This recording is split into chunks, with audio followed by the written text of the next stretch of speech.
Hi, and welcome to the WVU Football Sports Chat presented by thedpost.com. I'm Sean Manning here with our WVU sports writer, Joey LaMonaco. How are you today, Joey? I'm doing well, Sean. Thank you for asking.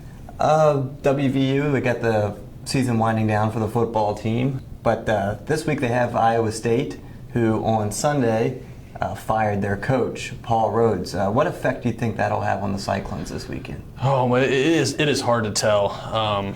That team in Ames, they loved Paul Rhoads. He's been there for 7 seasons. He's a better person than he is a coach, and that's kind of an endorsement of the former rather than an indictment of the latter. He's just a really good guy, and they're going to play for him. At Coach Holgerson's press conference on Monday, which was moved up a day because of the Thanksgiving holiday, he said that he didn't understand the timing of the decision. Obviously coaching's a business. He didn't understand the timing of the decision.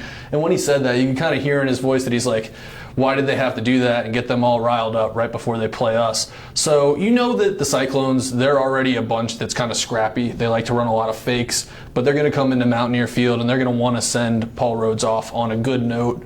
Paul Rhoads is a guy who kind of architected that 13-9 game that everyone remembers in 2007, as the Panthers defensive coordinator. That was his last game in Pittsburgh. So he's no stranger to these, kind of walk-off emotional contests in Morgantown. So we'll see what happens. For the Mountaineers part, though, they're spinning it, we need to worry about us. We need to worry about what we do. And that's going to be their mantra no matter what.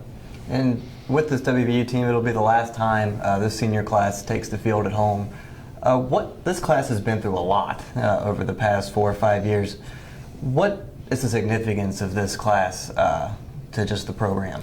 Yeah, you hit it right on the head. They're kind of the torchbearers that escorted this program from the Big East Conference to the Big 12, and there have been some bumps along the way. There have been some blown out knees. There was the bumpy 2013 season where they missed out on a bowl. But through it all, they've been really resilient as a class. I talked to senior linebacker Jared Barber, and I asked him, when's it going to hit you? When's it going to hit you? This is your last game.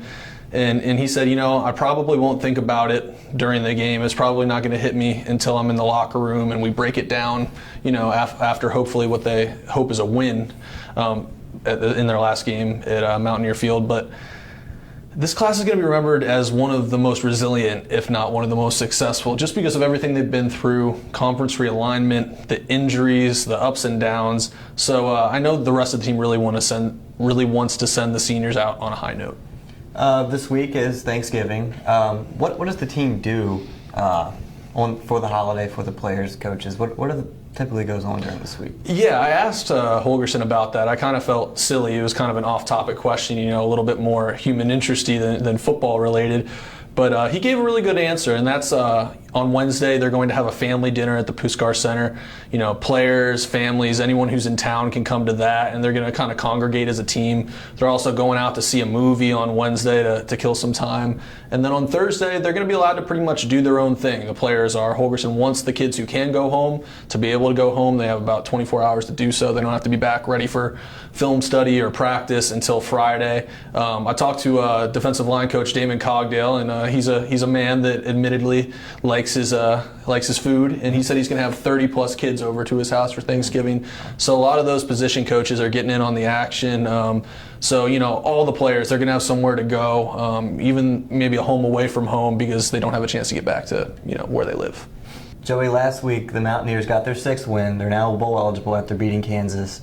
What are some bowl predictions, potential destinations they could be going to in December? Yeah, and a lot of it's going to depend on what the other teams in the Big 12 do, whether enough teams become eligible to fill the conference's allotted slots for those postseason games. I looked at some projections. A lot of the pundits are pegging the Mountaineers for either the Texas Bowl or the Russell Athletic Bowl. Both of those games are played on December 29th. The Texas Bowl, obviously in Texas, and the Russell Athletic Bowl is played in Orlando, Florida. So they're looking at one of those contests. It's probably a little too early to tell exactly where they'll end up. But like I said, it's not exactly just on the Mountaineers and whether they finish 8-4 or whether they finish 7-5. There's a lot of variables that go into it, but we'll see, and we should have a clearer picture next week. All right, thank you, Joey. You can check out more WVU football coverage at thedpost.com.